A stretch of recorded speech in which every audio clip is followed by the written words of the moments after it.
Sarutobi Hiruzen sat at his desk, taking pulls from his pipe. He was distressed by the information he was given. Both Jiraiya and Orochimaru had finally given him everything they'd known about the Akatsuki, and all the information provided lead to one conclusion. He wasn't the conclusion he wanted. This was supposed to be different. Hadn't he done this enough? Given enough? Lost enough? Was he really supposed to work himself up for this one more time? Was this a divine punishment for not faithfully living up to his ideals? For his past misdeeds? He was supposed to give the new generation something better? Maybe he still could. He tried to reason his way out of it, he tried to think of an alternative, but stopped. That is what had gotten him into this mess, always looking for the soft option when sometimes problems required more. But there was so much to do, and he'd have to risk the ire of the daimyo, but it was necessary. 2 letters were sent, one to daimyo, justifying his need to stay in the chair a little longer. The other, to Raza. The support of Suna would be most helpful, but if he declined, Hiruzen would have to make do. The course was set, allowing this Akatsuki free rein to do whatever they wished would be foolish, especially as he bore some responsibility for its rise. Orochimaru savored every poisonous word as she relayed how his refusal to neutralize Danzo led to another enemy with a grudge against Konoha. But this wasn't the time for guilt.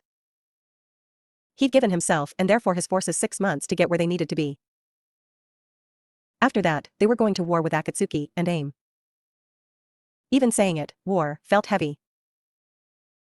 It was acknowledging you'd be sending some segment of your forces to their deaths. You had done so before the first order was given. But this organization with its unknown agenda, outside of collecting the bijou, was too dangerous to allow to move through the shadows. He'd have to get Tsunade training more medical ninja, he wouldn't ignore the worth of that advice again.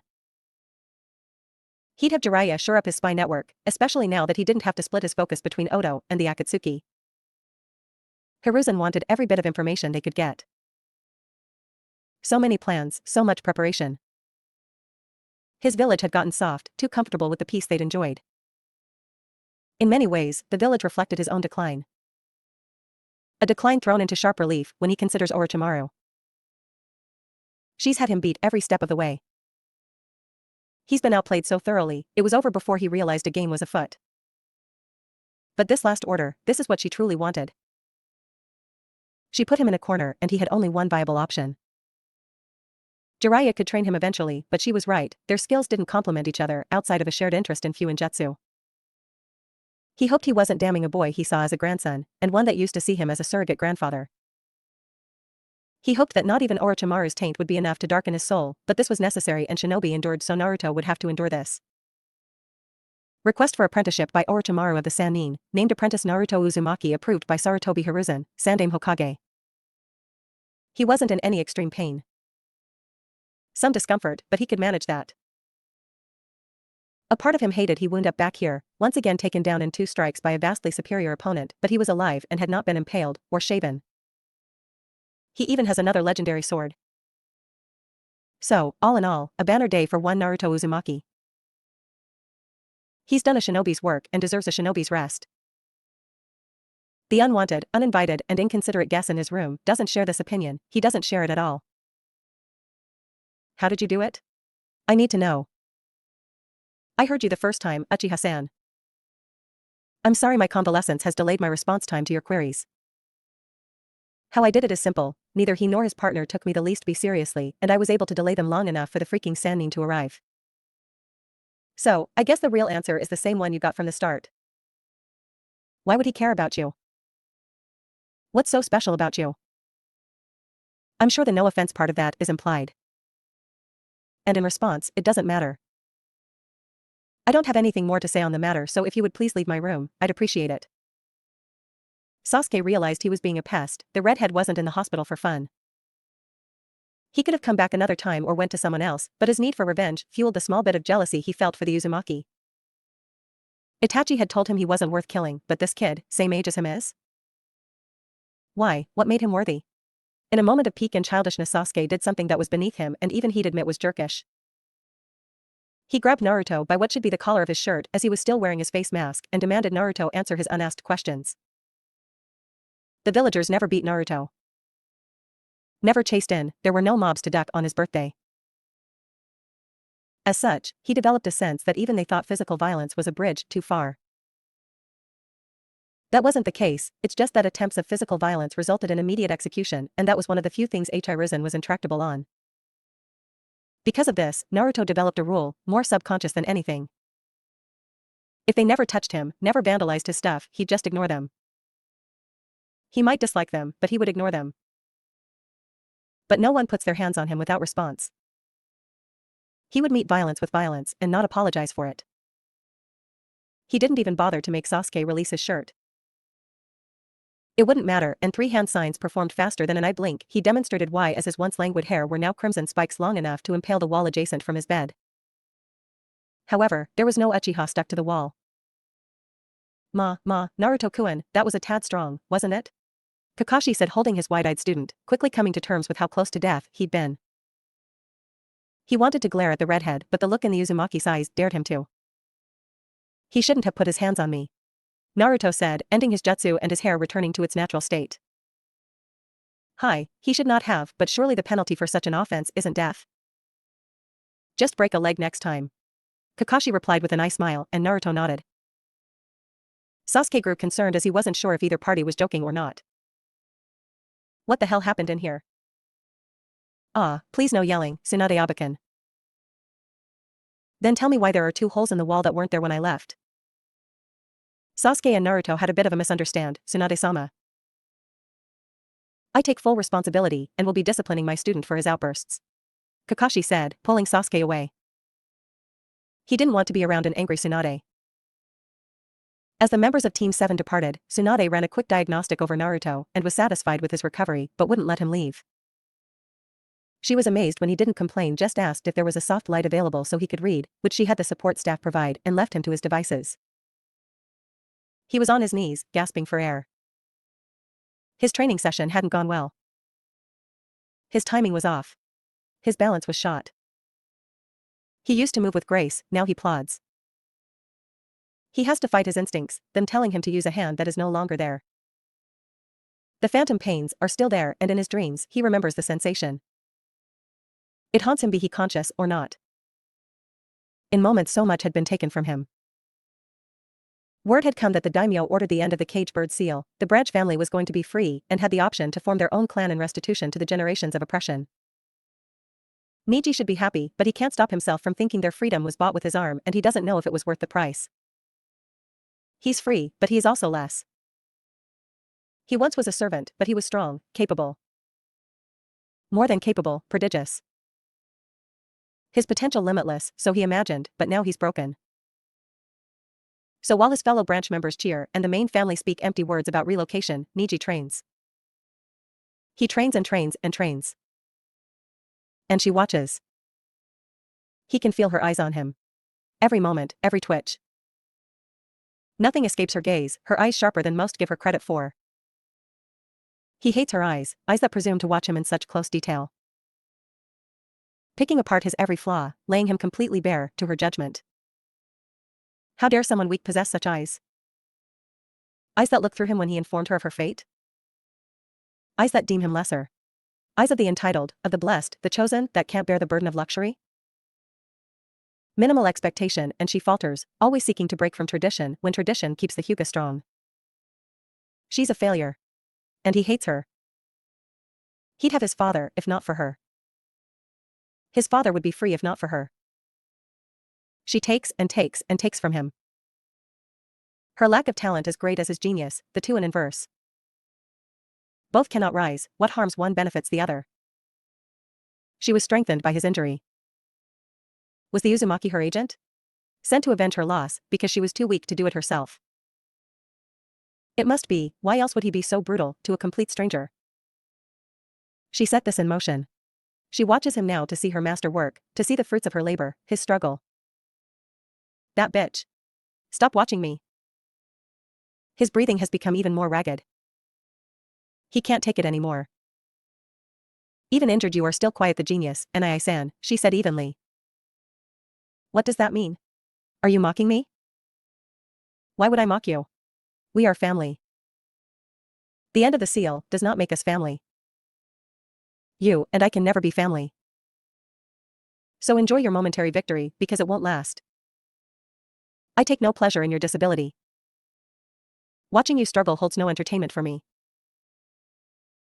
I'm not what you say I am. You are, it was decided by fate. Then fate was always going to take your arm, and if I found it amusing, that too would be fate. You should have no feelings on the matter, correct?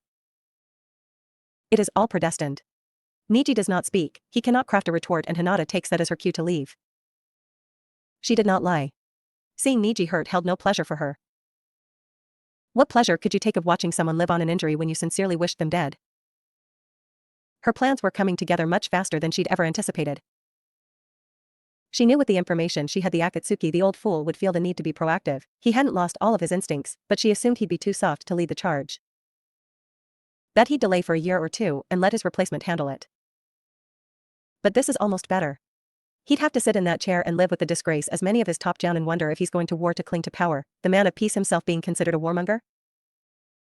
It was delicious, but still didn't bring her the fraction of satisfaction that him assigning Naruto to her did. She assumed she'd get him in the period before Jiraiya went to prepare for a training trip, the same he did for Minato. But no, he's hers outright. Sarutobi claims it's only for the 6 months leading to the invasion, but that'd be plenty of time to get him ready.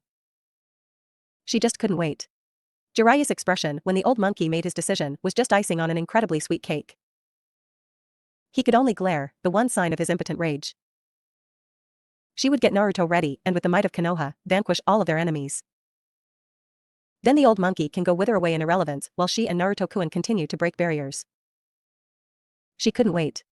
She was heading down the final path to her compound to see her former apprentice waiting for her. You seem happy. Whose soul did you eat today, sensei?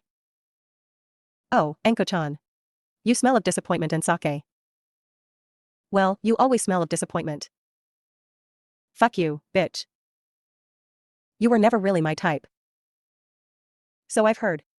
Is it the red hair or the prepubescent penis? Such a crass little trollop you turned out to be. And I'd request you not speak of my new apprentice that way. God, the old man has really given up, hasn't he? To allow you to be the master of anyone is criminal but him? I don't know if I should try to kill you to save him or kill him to save the rest of us. Enko spoke and immediately found a firm hand around her throat and was lifted off the ground. Poor, little Enko. She never did know when to shut up. I should really snap your neck right here, but that's what you want. One final act to show sensei cares. Be honest, you were never mad I left, you were mad I left you. How could I? You want to know why? Why I gave you the curse mark and left you in that lab. Because the depths to which you disappointed are hard to articulate. I thought you were someone like me, but you weren't. That seal was to maximize your potential, no more and no less. I wanted a student that would accomplish something new, change the shinobi world. You just wanted to please me like some concubine. Orochimaru said, her grasp tightening. And now you threaten Naruto-kun because I see his value, having nurtured it in a far less direct way than I did with you, and yet look at him. At how much he's accomplished, because he was willing to do so. Orochimaru finally let Enko go, dropping her to the ground. Enko immediately began to rub her throat, trying to ease the pain. People think I want another me, I want someone in my image, who thinks like me. Why would I want that? I'm not that egotistical, I don't need a replacement or an heir to some imagined throne. Unlike most of you unremarkables, I don't want to change Naruto in the slightest. I want him to be the best version of himself, even if that version is my antithesis. Yeah, right. No one would believe that. Orochimaru smiled, that's what she was counting on. He would, and he will. He isn't beholden to groupthink and is willing to find things out for himself. But I'll tell you like I told Sarutobi and Jiraiya, Enko, if you interfere with my apprentice or try to influence him in a way I don't like it won't be healthy for you. And if that's too cryptic, I'll be literal. I'll kill you, Enko. Do we have an understanding? Seeing her former student isn't responding, Orochimaru grabs her hair and pulls her head back. Do we have an understanding, Enko? Hi. Good girl. Now, run along and the next time we speak try to be a bit more polite. You're a kunoichi, not a corner girl. He stares at his charge, not knowing what to say. His words fall on deaf ears, and he really isn't one to give speeches, it's never been his thing. He's the cool, aloof, genius and really cool type. You're supposed to hang off his every word. But this boy, he's immune to the coolness. It was vexing. It was annoying, but before now, it hadn't been dangerous. Sasuke couldn't know Naruto's hard and fast rule or why the boy had it, but he needs to learn his emotional outbursts can get him hurt. If that had been another senior ninja, they may have just snapped his wrist and been done with it, but he'd really rather gamble with the health of his student. So now the boy is tied up with ninja wire looking at Kakashi with all the hate his little body can muster, but at least he has enough sense not to activate his Sharingan or Kakashi might have had to. Pop him one. I know you hate Itachi. I know why. No one can fault you for wanting him dead, for it to be a driving motivator in your life. But these childish temper tantrums? That needs to end, Sasuke. You almost got skewered today, because you violated the personal space of the wrong shinobi, and had I not been there, your revenge would be moot. How was I to know he'd react like that? We're trained killers, he was just ambushed by two S-rank ninja. If you knew nothing else you should assume he'd be a little worked up having survived what should have been certain death or defeat. Also, he had a concussion, so your shaking and yelling wasn't helping matters. That's just baseline observations even a genin should have been able to make. The boy hung his head in shame. Finally, something got through to him. I just needed to know why Itachi thought he was worth it, what made him so special. If you knew, then what? What would knowing solve? Shouldn't you just be relieved he is in custody and no one else died to make it happen? I heard he managed to stab him in the back. No genin nor chunin should be able to do that. Why? He's not invulnerable and he's not a god. And as Naruto mentioned, he was with the Sannin. All of them. Do you think none of them would be able to make Itachi leave a small opening in his defense?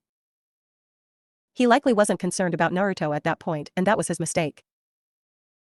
That's the thing about this profession, Sasuke. It only takes one time to fall into the right trap or fall for the right trick, and powerful or not you die. Is he well enough to talk? Yes, but don't push it. He was lucky Naruto was concussed or the Nuabari would have pierced his heart and killed him instantly. I don't exactly feel lucky, Tsunade-sama. Itachi quipped, small smile on his face. Shut it, brat. You missed your last checkup. Being a missing nin doesn't allow for one to keep a consistent schedule, especially with the Akatsuki starting their initial play. What can you tell me about that, Itachi-kun? The Sandaime spoke. Leader Sama wanted to test the youngest Jinchuriki, assess their threat level since we wouldn't be going after them for a few years. Why the delay? The Mizukage died, Sandaime-sama. The Sanbai won't reform for at least 3 years. How long do you think it'd take them to replace you and Kisame? I'm not sure, S-rank nuke nin aren't common and they really need to be of that caliber. Maybe a year or year and a half? Itachi postulated. Good, good. Itachi, you return now in a time of upheaval. Some of my past indiscretions have come to light, so I am not long for the chair, but I won't leave the Akatsuki to my replacement. I must once call on your service once again. I believe Maelstrom will need you now more than ever. What do you mean? Asked Itachi. Even Tsunade was confused at what new danger Naruto found himself subjected to. Orochimaru has returned, she gained the daimyo to make it so and has been 5 steps ahead of me. She wants Naruto. I don't know why, but currently, she is the one best suited to raise his skill level quickly. I know my student, she will demand he be subjected to a period of isolation, just her and whoever she may choose to aid in his development. As his master, she has that right. But as a clan heir, one that faced a recent abduction attempt, I think he'll need additional security, and as Hokage that is my right. It'll be an observe and report assignment, just like last time. I accept, Hokage-sama. What about Sasuke? I believe you should have the right to decide. Inform him of the truth, and I'll do what I can to mend your broken bond. If you wish he stay ignorant, I can claim you are in a secure facility, or even succumb to your injuries. No one would be too credulous at the idea you fell to the Sannin. When would I need to start my watch over Naruto-kun? You'll be on bed rest for at least 5 more days, no debate. Tsunade stated, brooking no argument. Then you'll have your answer no later than that, Sandaime-sama. Accepting his response, the Sandaime and Tsunade leave Itachi's room and head for an exit. When this same issue is resolved, I want you to replace me. Snort, I bet you do, but I vehemently decline. Tsunade, please.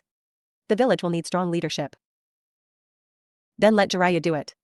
It's about time he stopped playing spy anyway. Hell, he'd take the position to spite Orochimaru. That's part of the problem. He'd go out of his way to antagonize her. That would end in disaster, a disaster with Naruto in the middle of it. And with Naruto involved, that is involved as well. So, what, you think I'll keep Jiraiya and Orochimaru from killing each other and make sure your Jinchuriki is stable? No. I want nothing to do with this. Also, why would Naruto be in the middle? He doesn't seem aware Jiraiya is his godfather. At this point, Jiraiya is just his father's sensei that half-assed his Chunin finals training. She has something planned for Naruto and Jiraiya won't sit idly by and allow it to happen. And I will? No, you won't needlessly antagonize her, and since you're his Abakan, if you warn him he'll believe you. No, he'll take it under consideration and look for proof. Likely because he's had to learn to rely on himself from an early age. Funny how that works.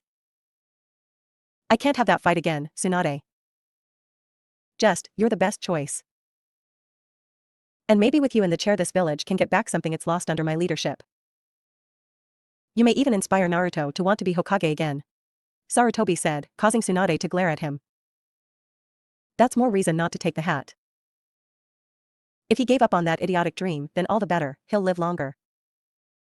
Maybe have a family and find some happiness. Tsunade, just consider it. Until then, you have your medical training program. Get as many medics trained up as you can and start back seriously training yourself. Take your own advice, old man. You'll get your damn medics 3 decades late. As far as that other thing, don't bank on me accepting. It's enough, I'm here and having to deal with this bullshit again. The next day found Team Kurenai in the Sandame's office. The ceremony was brief and all were informed that Shikamaru and Shino would become Chunin, making Team Kurenai the first team to promote to Chunin during their first exam since the Sannin. Both boys accepted the bests and new promotion.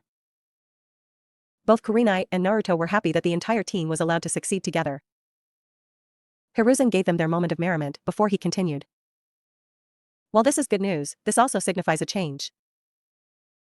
While you are allowed to stay together as a team and I'd suggest you do, Naruto will officially be entering into an apprenticeship. Hiruzen said and saw the surprise on all of their faces. I'm sure Naruto informed you of who attacked him, yes? Seeing them all nod, he continues, we have received a great deal of information about this organization and where they are located. This is an A-class secret, I'm only telling you because of your connection to Naruto.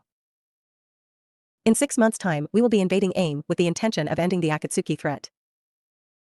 That is why Naruto will be entering into an apprenticeship. Hokage-sama, if he is a target, shouldn't he be left out of the invasion? Kurenai asked, clearly worried about her student. If Naruto were some low-level Chunin, yes. But he isn't and his combat prowess will be needed. As he is now, I'd allow him to go, but after our ramp-up I'm more than confident he'll be prepared. I've already spoken with your fathers, and they have agreed to increase your training as well. You will still take missions, but they'll be primarily combat-oriented so you have field experience to go with your new skills. This won't be easy nor will it be pleasant, but striking the Akatsuki down while we have the element of surprise is the best choice available. Seeing the boys nod in understanding, he continued. Naruto, your training with Orochimaru begins in a week. She's requested you not take missions and solely focus on her training during that time. She'll collect you from your apartment on the day you start. You will have your nights free, so don't lose connection with your team. If you have no questions, you are all dismissed. The team departed, the newly promoted Chunin heading off to their training grounds, but Kurenai had somewhere else to go. She could no longer ignore Anko's words as paranoia. She knew Naruto and the Sandame had a strained relationship, but she assumed if Orochimaru did intend him harm, the Hokage could protect him. But he assigned her student to the Viper herself. Even as a Jounin, there are things she is not aware of and things the Hokage clearly had no intention of telling her. That only made her concern grow more. It didn't help she briefly ran into the Sannin while visiting Naruto. Kurenai was a Jounin, a new Jounin, but one all the same, and even she was slightly cowed by the passive presence of Orochimaru. The woman excluded supreme confidence, as if she always had things in hand and you were always just a toy for her to play with. It was unnerving, and Naruto was going to be subjected to that for at least 6 months. If she could barely stand to be near an alleged ally, how would she be able to protect Naruto from the people targeting him? As she currently was, she couldn't. She needed to better herself, just as her students would be doing. She needed to expand her skill set, shore up any weaknesses, and get creative with what she was good at. She had a lot of work to do but knew there was a generalist, someone who was quite good at everything without being outwardly fantastic at any one thing in particular. She arrived at her destination promptly, knocking on the door more frantically than she intended. Soon, the door was opened and she was greeted by the resident. "Asuma, I need your help." He walks with a confident stride and stern visage. It doesn't not reflect his true feelings, but as a Hyuga, it is what is expected of him. Expectations, perceptions matter. He wishes his eldest daughter would understand that. He wishes a lot about her, mostly that she didn't hate him and her clan. He can see it, anyone who would bother to pay attention to Hinata could, but most do not take the time. He does. He knows this is his fault, the coldness and lack of affection he subjected her to soon after her mother passed and she was almost kidnapped. It didn't break her but she grew quiet and distant. She tolerates him, Hanabi, and everyone else, and if it didn't end up with a cage bird seal, she'd likely just leave the clan to be free of them. Yes, the Byakugan sees all and he sees her desire to be rid of them, her clan is little more than weights she cannot cast off. He does not know how to reach her, her eyes burn with absolute hatred for him and any attempt to mend what is broken between them is rebuffed. He was weak. A weak man that hid behind tradition and a facade to mask his overwhelming grief. He should have ended the separation between branches. He could have freed his brother, but he wanted to be a perfect leader of the Hyuga, to do what is expected of him. To appear strong, but to bow before the forces of habit. It was a paradox. In many ways, Hinata is stronger than him. She actively bristles against tradition and chooses to fight it regardless of her detractors. He should have encouraged it more instead of favoring Hanabi, but it was easier with Hanabi. Hanabi's eyes didn't look through him, deeming him unworthy. They didn't silently ask why he was alive when clearly the superior parent and brother both died, leaving this empty shell of a man. Just like he saw Hinata, Hinata saw him and wordlessly let him know she found him wanting at best, his continued existence offensive at worst. She was lost to him as she had no desire to reconcile and no amount of apologizing, which he's never done, could fix it. He'd convinced himself of that so this doctrine of tolerance would continue. A permafrost between parent and child and all, because he'd rather look strong than be strong. But it wasn't his daughter that brought him here but his nephew, the one person he may have wronged even more than Hinata. The boy had lost himself since the Chunin finals, not even removing the seal that damned him has been enough to lift his spirits. When he thought himself a slave and had little, Niji had his talent and the regard it earned him. But now? Now, he believes it is all gone and has begun to spin tales of Hinata setting this up. She doesn't deny it, only throwing his belief of fate in his face. He can answer back, but it only increases his rage and depression. An invasion is coming, the Sandaime informed all Jounin of this and told them they need to be increasing their training and the training of anyone under their command. Hayashi believed if Niji could participate in this invasion, if he could distinguish himself he'd earn back what he'd lost. But he'd need to fix his arm to do so. He could go to Suna, but previous experience has shown their prosthetics and the gentle fist don't mix. Instead, he opted to come here, to make a deal with the devil herself. He was surprised when he arrived at the manor, to be greeted by the Uzumaki. The boy managed to use the proper honorific when greeting him, but Hayashi could tell it felt like ash in his mouth. While nothing but potential now, the boy would be powerful one day and that may be a relationship he needs to repair. Just another example of when being a joyless hardass has done more harm than good. The Uzumaki escorted Hayashi to an office and excused himself. Orochimaru arrived moments later, looking incredibly pleased with herself. "What can I do for you today, Hayashi?" "My nephew, he needs a replacement for his missing arm and I'm hoping you can help." "Kukuku, I'm sure I can help Niji-kun with his little problem." "And what will it cost me?" "Money is no object." "Money I have, besides why wouldn't help such a promising shinobi?" "He is a comrade, after all." No money need be exchanged, however, your gratitude would be invaluable." "And if I were to be asked to act on this gratitude in the future, then it would only be fair?" Hayashi asked, but knew he'd walked into her trap. Her pocket was not where he wanted to be, not where his clan needed to be, but he would do so for his nephew and handle the consequences later. "So, we have an accord?" she asked, smile never leaving her face. "We do." "Good, I will meet him at the hospital in a week's time. I should have something by then, but have his measurements sent to me as soon as possible." "It will be done. Thank you for your time and your efforts." "Of course, I love to help." Naruto stood on the private training grounds panting. He was surrounded by upturned earth, some of it scorched, others with deep grooves carved into it and more still soaking wet. He'd just completed his assessment, demonstrating his skills in nin, gen, and taijutsu, and he'd shown most of what he could do. She shrugged it all off as if it were laughably easy. It isn't that he thinks he's on the level of a Sannin, but still would like to make his opponent put forth a little effort and not just smile at him as if he were a baby taking his first steps. But as it were, he was tapped out. He'd essentially shown her everything, though there were a few surprises tucked away. Naruto could feel exhaustion oncoming. He probably should already have passed out, but bullheaded determination had managed to stave it off. He couldn't tell how she felt about his demonstration, keeping the same neutral expression the entire time, and at this point he couldn't care, he needed a nap. Naruto hit the ground with a thud, causing Orochimaru to laugh. She was quite happy with his display, but annoyed as well.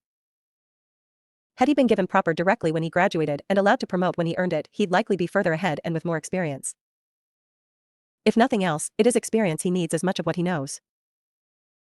Hadn't become instinctive yet, so his transitions to some tactics aren't seamless, but she had 6 months to work out the kinks and expand on his skill set. She saw why he favored his sword. His stature made engaging in taijutsu with anyone older, and therefore larger than him, a chore. His skills were certainly befitting his rank, and she could tell he dedicated the time to keeping them polished, but he wouldn't see a true leap until his body started to mature. She created a clone and had it take Naruto to his room and then called out Naruto's new shadow. Sarutobi-sensei clearly thought he was clever, his little gambit, but he needed to be reminded why she was so ahead of him and how any piece he puts into play can be turned or neutralized. "Itachi-kun, aren't you going to come out and say hello?" she said, after said shadow refused to reveal himself. "So very rude. I'm sure you've heard about Danzo. Such a pathetic end to a once proud shinobi. I am curious, after he ordered you to kill your family, why didn't you ever kill him?" Itachi immediately appeared before her. "I suggest you drop this topic," he said in his usual monotone. "Or what? Will you attack me? Chance revealing you're still alive." Poor Sasuke-kun, no family, no revenge, he's so very lost. He may need guidance. You will stay away from Sasuke. I may, and I may not, and there isn't a lot you can do about it. Kukuku, but back to my question, why didn't you kill Danzo? If someone made me decide between two things I cherished, I may make the decision, but I would certainly kill the person who made me do so. Did you even consider it? She asked and saw no response. He was disciplined, but still, she had a feeling she was having an effect. Or are you unable to act without orders? Another genius that can only follow the path laid before them, and what is the result? Your brother, broken and alone, with no bonds to speak of while you play guard to someone who doesn't need it because another paranoid old man has made demands of you. Kukuku, so tragic, Itachi-kun. She said nothing else as she entered her manor, leaving Itachi with his thoughts. As much as he'd want to deny it, the Sannin had a point. Danzo was a threat, he should have removed him to ensure Sasuke would be safe from his schemes and for stopping Shisui from finding an alternate resolution, but he hadn't. He only followed orders, and while the village avoided a civil war, his brother bore the brunt of his choices. It was hard to accept, but it was the truth. Without getting justice with his own hands, Sasuke would find it difficult to move on, and that was Itachi's fault, no one else's. You know, I enjoy spending time with you. I really do. As you should, I'm good company, and a beautiful woman. I'm 12, but let's go with that. My point is that since I enjoy spending time with you, Shizen and Taunton, you don't have to carry me. I'm not going to flee, said Naruto was currently underarm of Tsunade. It was embarrassing, he's a chunin for crying out loud. After he awoke from his nap, he showered and changed into some civilian clothing, fully prepared to finish his treatise on the battle applications and limitations on the Shunshin no Jutsu. He called it, the battle applications and limitations on the Shunshin no Jutsu. Until Tsunade stormed and once again abducted him. Shursho just watched and waved, smiling the entire time. He'd pout if it didn't add to Tsunade's amusement and his shame. But you need to have an older familial figure embarrass you, it's a rite of passage. Oh joy. Shush, it isn't that bad. The only reason people aren't laughing at me is they think you'll punch them into the sky. And I will, so you have nothing to complain about, besides we're here. Here was a small bar, apparently he was going to drink his dinner once more. The two settled in, joined by Shizen shortly after their arrival, and chatted away between drinks. Naruto could tell something was bothering Tsunade, but didn't want to bring down the mood. After a few bottles, she got a faraway look in her eyes and asked Naruto something he had not been expecting. Brat, why don't you want to be Hokage anymore? Isn't it against your nindo to give up? Naruto paused for a moment, truly surprised by the question. Like so many things in his life, when he'd let go of his dream he just busied himself with training and his work, but he can still clearly remember the day he stopped believing it were possible. I didn't stop wanting it, I just no longer believed it to be an achievable dream. Why? Asked Shizune. He looked sad, so it was something he didn't enjoy talking about it, but it's better to get these things off your chest. When you guys treated me, after I returned and gave my debrief. The old man, of course, denied me my promotion. But he had this look in his eyes, pleading with me to understand him, to sympathize with him. He held all the power, but he acted as if he were the victim of these large forces outside of his control. I hated him in that moment, sincerely I hated him in his entirety. Before that meeting, I still had some trust and held a sliver of affection for the old man, if for no other reason than old time's sake. But he killed it. All the times he told me I'd earn acknowledgement if I just worked hard enough and showed the village my worth. He had no intention of allowing me to do that, and if he would hold me back, what hope did I have of convincing the rest of these small-minded assholes? But that Chunin that was with you after Ishval, he came around. Shizune pointed out. True, but Nei-chan, there are thousands of shinobi in Konoha. How could I ever possibly work with enough of them to change the opinion of me en masse? The numbers simply didn't work out, and besides some catastrophic event or a war, which I'd never wish for, I didn't see another path with the Hokage actively working against me. So, I dedicated myself to improving my skills as a shinobi, inside and outside of combat. I had no name, you know? For what I knew, I didn't come from a clan, so it's not like I had some prized lineage. Naruto stopped to chuckle at that. All I had was the willingness to outwork everyone, but when you're shown hard work, doesn't matter what's left. Become some fiend like Danzo? Always plotting and scheming in the dark? That's not me. Instead I decided I'd be the strongest ninja in the village. One no one could ignore, even if I never was named Hokage, I'd make the sitting Hokage look like an also-ran in comparison. Tsunade laughed, it sounded like something Kushina would say, and it was good to have a reminder that while often serious, his spirit hadn't been broken. Why did you ask? Sensei told me you used to want to be Hokage, I was just curious. You know, I've lost a lot of people to that dream. So many I came to despise the position. Irrational? Probably, but I just did. A selfish part of me was relieved when he said you'd given up, I wouldn't have to lose you as well, but if being Hokage is what you truly want, you shouldn't let Sensei be the reason you no longer believe it possible. He won't be Hokage forever, and of all the people he's considered, none would intentionally hold you back. I guess. I just haven't thought about it in a while. Think about it, or don't. Ultimately, it's up to you, but don't let that old bastard be the reason you don't try. Don't give him that power. I'll consider it. The mood lightened after that, and the trio continued to enjoy the night. Unbeknownst to them, Jiraiya had returned to the village. When Sarutobi-sense informed him Naruto would be apprenticed under Orochimaru, he was furious at Hiruzen giving Naruto to Orochimaru for any period of time. He left to collect himself, but returned, hoping he could convince his sensei this was a terrible idea. Hiruzen tried to get Jiraiya to accept this, as it was the best option for the time being. No argument could appease the Sannin, as he feared what her influence would do to his godson.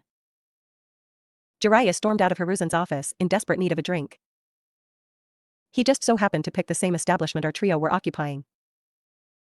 He immediately approached them, happy at the chance to spend time with Tsunade and Naruto, and it was in that order. Hey, what are you three doing here? He asked. We were enjoying ourselves, what are you doing here? I just left Sensei's, and decided I could use a nightcap. Naruto, I need to warn you, dash. Don't bother. The Sandame already has, everyone treats her like she's going to eat their children. Maybe she's earned that, maybe not, but she's been good to me, minus the stabbing. He said the last part quietly.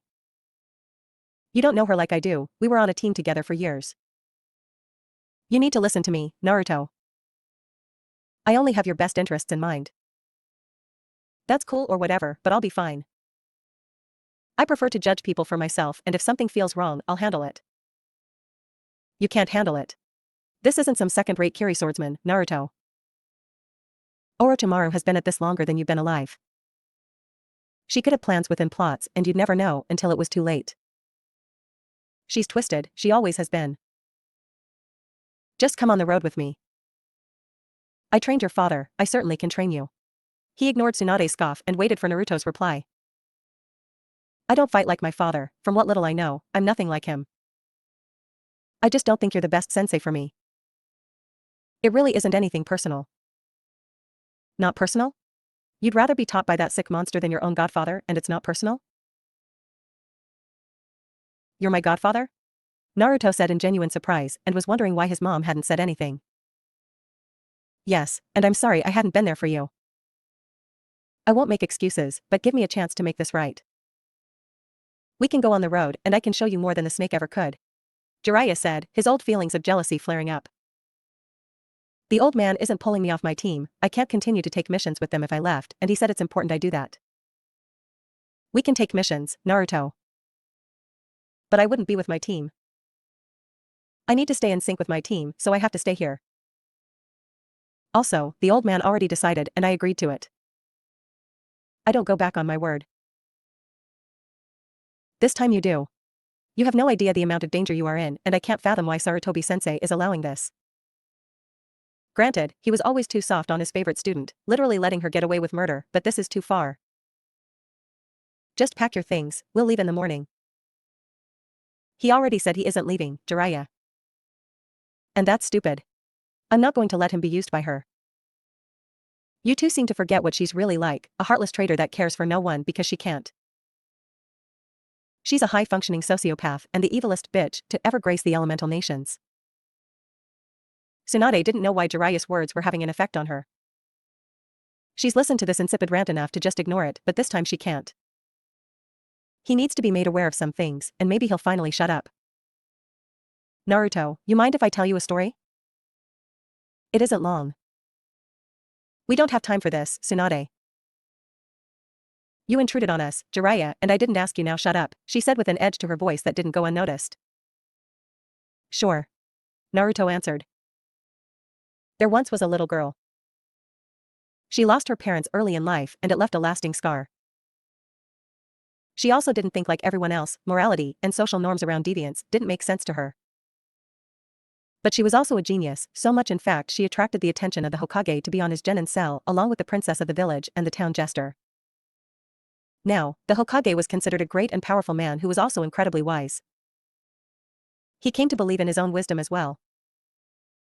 So when he started favoring the genius with more of his attention than the other teammates, he was able to justify it to himself, but it was simply that her skills and interests most mirrored his own. The village princess recognized how unfair this was but, at that time, still had family that could supplement her training. The town jester, however, became angry and resentful. He didn't want to be known as a fool any longer and hated being in the shadow of the genius and the princess.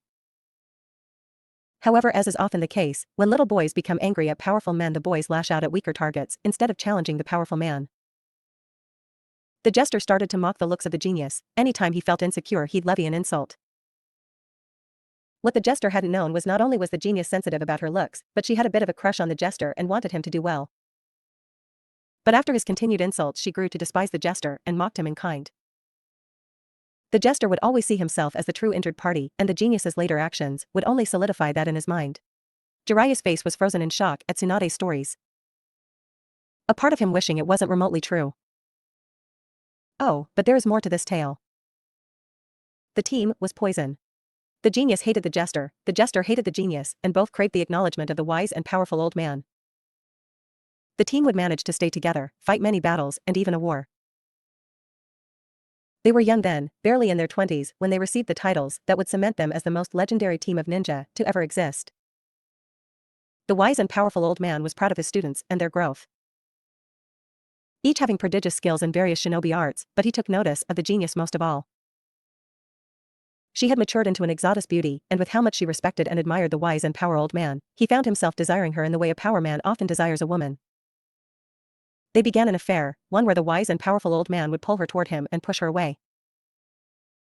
Eventually, the wise and powerful old man decided he needed to end the affair. The fact he was informed she was with his child can be chalked up to mere coincidence for the gullible among us. The man, fearing what people would say, requested the genius rid herself of the child, pleaded really as he didn't want to lose his real family. Hurt, though she'd never show it, the genius went to the princess to do just that. 3 months later, she was now under the charge of a sick, twisted, and bitter cripple. It wouldn't be long before the princess left, having lost the last of her clan. Without her support and with the hatred she felt for the wise and powerful old man that threw her away, the genius indulged fully in her alternative thinking. She no longer felt the need to hold back. Nothing was wrong, everything was permitted, and the sick, twisted and bitter cripple loved and encouraged her fall into madness. The end.